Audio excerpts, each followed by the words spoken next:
Alô, alô, estudantes, boa tarde, estamos aqui mais uma vez. Eu sou o professor Sérgio Bezerra de Geografia, lá da ETE Advogado José David Gil Rodrigues, em Jaboatão dos Guararapes, aquela escola maravilhosa. Um beijo grande aí para todos os estudantes, gestão, corpo administrativo. Um grande abraço aí para vocês. Olha, hoje nós estamos no Educa PE especial para o SSA 3. Então você do terceirão, que já passou o Enem, tá? Agora vai fazer a segunda prova aí do SSA, as provas do SSA 3. Se ligue aí nas nossas resoluções de questões de hoje dos SSAs passados, tá? Então eu só peguei questão de 2019, de ingresso 2019, 2020 e 2021, tá certo? Então são questões mais recentes que a gente vai se debruçar, conversar sobre elas e analisá-las dentro do contexto aí das resoluções dessas questões. Olha, atenção vocês aí, vocês sabem que o SSA é diferente do Enem. Vocês estão sabendo disso, já é o terceiro que vocês estão fazendo, né? Então o SSA, ele é muito conteudista, tá certo? E ele não segue um cronograma específico dentro dos anos letivos. Então ele pega assunto do primeiro, do segundo e tudo mais e vai misturando. Então vocês aí fiquem ligados e se der ainda um tempinho, vai dando uma revisada em alguns tópicos rapidinhos aí para você refrescar a memória. Beleza? Vamos lá. Olha aí a tela aí, ó, Educa PSSA 3, tá aí Sérgio Bezerra, o meu endereço no Instagram, você pode me seguir lá, me mandar mensagem, que eu posso mandar uma série de materiais aí. Tá acabando o ano, mas é sempre bom estudar. Então vamos embora. Olha aí, primeira questão do SSA para processo de ingresso em 2021, para esse ano, hein? Então, prova recente. Olha aí, a crise no final de 2007 nos Estados Unidos propagou-se nos anos seguintes para outras economias, trazendo várias consequências econômicas e sociais adversas. Essa crise teve início na qual situação? Né? Então está falando da crise de 2007, 2008, que assolou a economia dos Estados Unidos e depois deu na questão da economia mundial, afetando vários mercados, impactando nos índices econômicos de vários países em 2008, tá certo? Então foi a crise do subprime lá dos Estados Unidos, ok? Certo? Então vamos analisar aí qual foi os fatores aonde que isso aconteceu. Então, setor agropecuário no sul daquele país, agravada com a peste suína. Será que nos Estados Unidos o setor agropecuário é tão forte que pode criar uma crise global? Né? A gente sabe que no mundo globalizado, as crises econômicas elas repercutem de maneira mundial. Isso vai afetando, porque os mercados globais eles são interligados. Mas será que o setor agropecuário ele é tão forte assim nos Estados Unidos? Okay? Para que afete a economia global? Será? B. Setor imobiliário decorrente à expansão dos créditos bancários? C. Região norte da União Europeia, tá? Em face dos incêndios desestabilizaram a produção agrícola? Será? Setor têxtil provocada pela economia da indústria chinesa na porção central do país? Né? O texto está falando que é nos Estados Unidos, então a gente já dá uma cortada aí nessas questões. Né? O enunciado está sendo muito claro que essa crise iniciou-se nos Estados Unidos. Iniciou-se nos Estados Unidos e se propagou-se nos anos seguintes, a partir de 2007. Então vamos lá, a letra E. Setor primário da economia estadunidense afetada pela política de substituição das importações? Será? Será que nos Estados Unidos a economia industrial e globalizada ela substitui a produção interna pelas exportações? Né? Será que é isso nos Estados Unidos? Então vamos lá, qual seria a opção? A, B, C, D ou E? Vamos lá, eu tenho certeza que você já sabe. Letra B, setor imobiliário decorrente à expansão do crédito bancário. Então veja só, nos Estados Unidos existe um mercado imobiliário muito forte. Né? Então vocês já viram nesses filmes americanos a questão da hipotecagem. Né? Eu vou hipotecar minha casa para dar como garantia para o curso universitário, pagamento para a universidade. Então lá nos Estados Unidos é muito comum você fazer um refinanciamento imobiliário. Só que esse refinanciamento imobiliário, ele foi feito sem, vamos dizer, uma norma de vigilância e de segurança no monitoramento desses empréstimos, o que causou uma bolha imobiliária. Tá? E essa bolha imobiliária foi crescendo, crescendo, e depois, em 2007, ela estourou com alto índice de inadimplência. Ou seja, o crédito foi dado de forma exacerbada para a população americana, e aí houve aí os atrasos, o não pagamento e, consequentemente, a bolha estoura. E aí grandes empresas do setor imobiliário, elas faliram, né? Bancos de investimento, né, faliram, e isso gerou uma crise mundial. É chamada crise dos subprimes lá dos Estados Unidos, que são títulos imobiliários negocializados na Bolsa de Valores americana, na qual, como a Bolsa de Valores americana, ela engloba e recebe ações e compradores do mundo todo, porque é uma bolsa global. Então, quando houve essa crise no setor, essa bolha estoura e ela reverbera em toda a economia mundial, causando um colapso e uma crise, tá? Que repercutiu justamente nesse momento, ok? Então, muito bom, vai. Isso é globalização. Se chama aí globalização dos mercados financeiros, tá certo? Vamos embora. 2. Dá uma olhada aí nesse mapa também do SSA em processo de ingresso 2021. Tá vendo esse mapa aí? Tá mostrando aí o continente americano, né? Tá mostrando a África, né? A Ásia e a Europa, e tá mostrando aí as setas indo de convergência ao Brasil. O que será que significa isso? O que quer dizer? Tá mostrando aí Portugal, Espanha, né? A Alemanha ali, a parte da Itália, que parte da Ásia ali, né? Deve ser, não está mostrando bem, mas deve ser o Japão, né?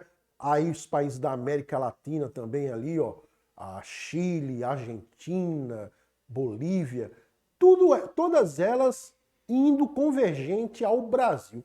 O que será que significa essas setas convergindo aí para o Estado brasileiro? Vamos tentar identificar. Que título abaixo define corretamente esta representação? A. Rota do CO2 vindo da África e da Eurásia? Será que é o CO2?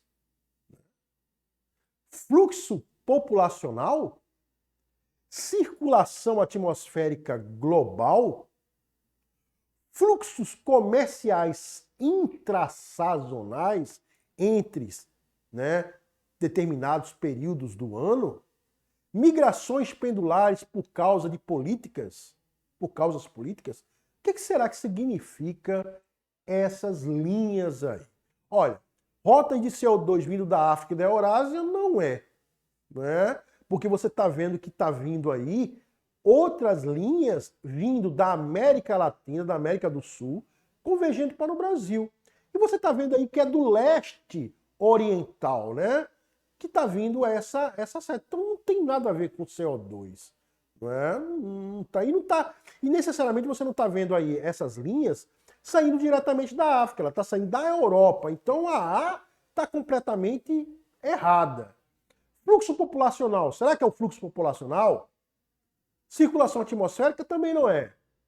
Fluxo comercial também não, porque se fosse fluxo comercial, estariam saindo setas do Brasil para outros setores também, para outros lugares do mundo. Então não é um fluxo comercial. O fluxo comercial, ele é de ida e de vinda, né? Exportação e importação. Então não é apenas um sentido. Tá? Migrações pendulares é a mesma coisa. Uma migração pendular, ela vai e volta. O que é uma migração pendular? É aquela que você vai num período curto e volta. Quando você mora num bairro, num município, e trabalha em outro município. Então você faz todo dia uma migração pendular. Então não é o caso. Então só pode ser fluxo populacional. essa representação cartográfica, esse mapa aí, ele está mostrando o processo de imigração ocorrido no Brasil a partir do século XIX. Né? Então você está vendo aí que o Brasil recebeu, aí no Brasil colônia, né? Recebeu em grande parte aí a população portuguesa, e aí no decorrer do tempo, do processo de historiográfico do Brasil, foi vindo populações de vários continentes, né? E de vários países para o Brasil.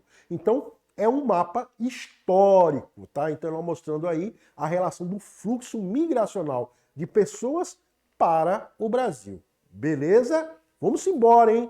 Migração aí é um tema muito interessante aí, que muito trabalhado no segundo ano, mas que o SSA cobra aí no SSA 13. Então, se liga aí nessa questão. Questão 3, também do processo de ingresso de 2021, hein? Se liga. O desenvolvimento de conotações muito mais amplas que crescimentos econômicos, isso implica o aumento físico da produção ou rendimento em uma economia. Quando se instala o processo de desenvolvimento, mudanças estruturais por elas provocadas surgem, dentre elas, as seguintes, exceto... Então veja só, é uma questão que ele quer saber a errada. Tá? Então muito cuidado aí com essas questões do enunciado, que elas querem que você assinale a errada, certo? Então ele está falando aí sobre a questão do desenvolvimento, né? As questões que estão relacionadas ao desenvolvimento e o crescimento econômico. Tá? Então ele está dizendo, primeiro, que o desenvolvimento não quer dizer crescimento. A gente tem que tirar essa dicotomia, que desenvolvimento é crescimento. Desenvolvimento é crescer de forma sustentável. Tá? Desenvolvimento é crescimento harmônico. Não quer dizer que o crescimento econômico. Pode haver um crescimento econômico, mas um crescimento econômico desigual. Isso é muito comum no processo de globalização que nós vivenciamos, onde há o crescimento econômico de forma desigual e concentrada, não é verdade? Então, o desenvolvimento é um crescimento uniforme, onde grande parte da população ela será beneficiada por esse crescimento econômico. Então, no sistema globalizado do capitalismo que vivemos, tá? Esse crescimento nem sempre é atrelado ao desenvolvimento. O desenvolvimento ele vai estar relacionado com as questões sociais, expectativa de vida, PIB, renda, né? Bem-estar social. Então, tudo isso está relacionado com o desenvolvimento, que não quer dizer que seja crescimento, tá bom? Então, vamos lá. Então, ele está querendo essa questão. Então, ele quer saber aí o que é que não está relacionado a isso. A. Modificação na estrutura da participação no uso da força de trabalho no setor primário da economia para outros setores. B. Diminuição da diferença de produtividade do trabalhador entre vários setores da economia. Será que o trabalhador está diminuindo a produtividade? Será que isso tem a ver com crescimento, né, com desenvolvimento econômico? C. Aumento da participação relativa do setor agrícola do total da renda gerada no país em face da reforma agrária, que se verifica com frequência. Será que isso acontece? D. Aumento da produtividade do trabalho. Aí está correto, né? O aumento da produtividade do trabalho tem a ver justamente com as mudanças estruturais que ocorrem no ambiente globalizado do crescimento econômico e do desenvolvimento. Então, o aumento da produtividade. E modificação na estrutura etária, da taxa de natalidade e da mortalidade da população, né? Então, vamos lá. O que é que vocês acham que é aí? A, B, C, D ou E? Vamos embora. Eita. Letra... Eita, partei demais aqui. Letra C. Olha aí. Aumento da participação relativa do setor agrícola no total da renda gerada no país em face da reforma agrária, que se verifica com frequência. Ó, preste atenção, deixa eu explicar por que é essa questão. Veja só, a participação do setor agrícola é o primeiro setor da economia. Então, um país que se desenvolve, um país que ele quer crescer e ter sua representatividade econômica dentro do ambiente globalizado, ele precisa ter uma diversificação econômica. O setor agrícola é importante, logicamente, é muito importante em todas as economias do mundo. Só que o desenvolvimento apenas desse setor, ele vai deixar de valorizar outros setores, como a indústria, principalmente. A indústria, ela deve ser o principal setor de desenvolvimento e crescimento econômico de um país. Porque atrelado à política industrial e ao crescimento industrial, vai vir patentes, pesquisas, desenvolvimento tecnológico e altos investimentos em ciência. Então, a indústria, ela é o principal vetor de crescimento econômico e desenvolvimento. Então, não pode ser o aumento da produção agrícola, né? Apesar de ter a sua importância. Então, eu faço muito essa crítica com os meus alunos, né? Faço muito essa crítica com meus alunos para que eles entendam que um país, para ele ser independente, para ele ser rico e ter uma representação econômica no cenário globalizado mundial, ele precisa ter patentes, tecnologias e produtos manufaturados, né? O Brasil se destaca como um grande exportador de commodities, de produtos primários, agrícolas, mas são produtos de baixo valor agregado. Okay? Então, esse setor não está atrelado ao desenvolvimento econômico de um país, tá? Porque, como eu disse, um desenvolvimento econômico ele está relacionado a vários outros setores, não apenas ao crescimento financeiro. Ok? Vamos embora. Questão 4. Questão ambiental aí também, questão tirada aí do SSA, do processo de ingresso para esse ano. Então vamos lá, questão 4. O tema problemas ambientais urbanos vem sendo objetivo de pesquisa em inúmeros trabalhos de natureza geográfica, particularmente na geografia humana. Com relação a esse assunto, assinale a alternativa correta, né? Então ele quer saber aí uma relação dos problemas ambientais dentro da geografia urbana. Qual é o problema mais característico e mais incisivo nessa área? Então vamos lá. A. Política de sequestro de carbono é uma iniciativa para combater a poluição das florestas e jardins públicos? Política de sequestro de carbono é uma iniciativa para combater a poluição das florestas e jardins públicos? A água é um bem público e seu uso urbano é regulamentado pela ANA, Agência Nacional de Águas? C. Os planos diretores municipais definem princípios e normas ambientais nas cidades com mais de 20 mil habitantes? O transporte rodoviário nas cidades brasileiras é um dos setores que mais geram problemas socioambientais. E o déficit do saneamento, a verticalização do espaço urbano, representam grandes problemas ambientais. Então, qual dessas opções ela está mais relacionada à geografia urbana e à sua problemática, né?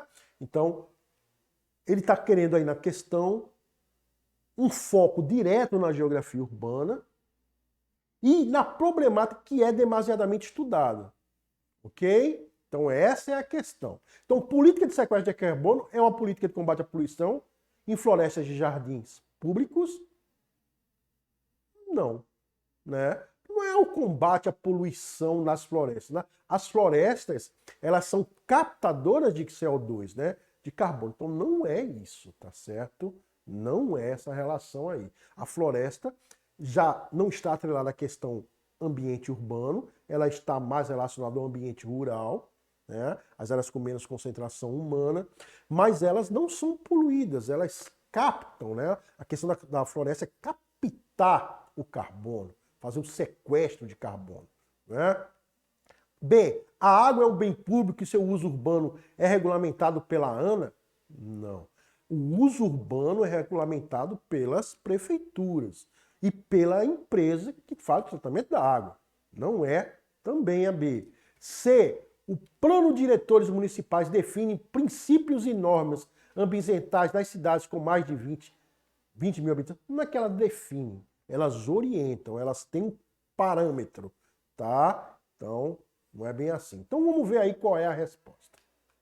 O transporte rodoviário nas cidades brasileiras é um dos setores que mais geram problemas socioambientais. Sim, né? O transporte rodoviário, ela causa um desgaste ambiental muito grande, né? Pela emissão de CO2, pela queima do combustível fóssil, porque a grande, imensa maioria, 99% dos ônibus que rodam aqui nas questões brasileiras e no mundo são basicamente com motores a combustão, né? Então está havendo uma preocupação ambiental mundial sobre a mudança desse modelo, né? Mas ele impacta aqui no Brasil muito. Por quê? Uma emissão muito grande de carbono, tá? E causa uma problemática muito séria. Então, esse problema do transporte rodoviário, ele é um tema que é muito discutido e muito debatido para uma solução, tá certo? Então, resposta letra D. Vamos com mais uma.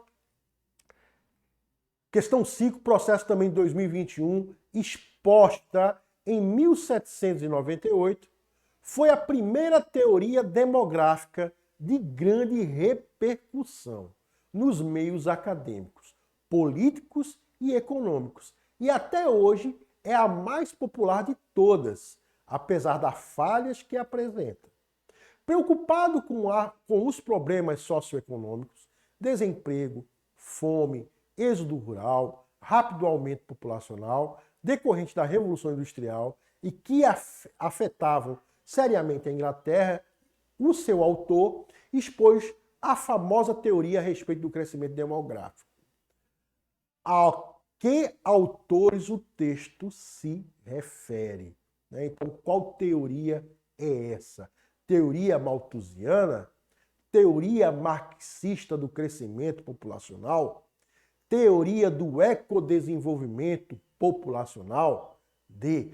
Teoria do desemprego e do crescimento populacional? E E. Teoria de Moore do êxodo rural. Olha, esse assunto aí é muito tratado no segundo ano. Vocês estão vendo aí, caiu no SSA 3 do ingresso desse ano.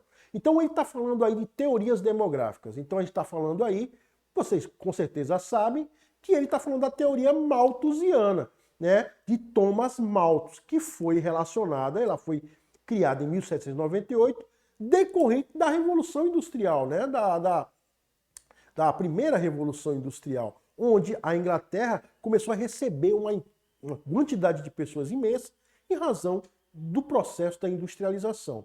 Então, houve aquela questão, né, que Thomas Malthus dizia que a população crescia de forma a população crescia de forma geométrica e a produção de alimento de forma aritmética. Então haveria um caos demográfico no futuro e ele implantou aí inúmeras, né, formas de conter o crescimento populacional. Mas isso aí ficou em desuso porque Thomas Malthus não contou com o avanço científico na produção de alimentos, das novas tecnologias e ferramentas, que hoje nós temos condição de alimentar a população, né? Mesmo nós temos hoje quase 7 bilhões e meio de habitantes. Bom, gente, fica aí a nossa questão de hoje. Daqui a pouco a gente volta com o segundo tempo aí do SSA 3 de Geografia, tá bom, gente? Beijo grande, já já a gente volta. Até mais, valeu!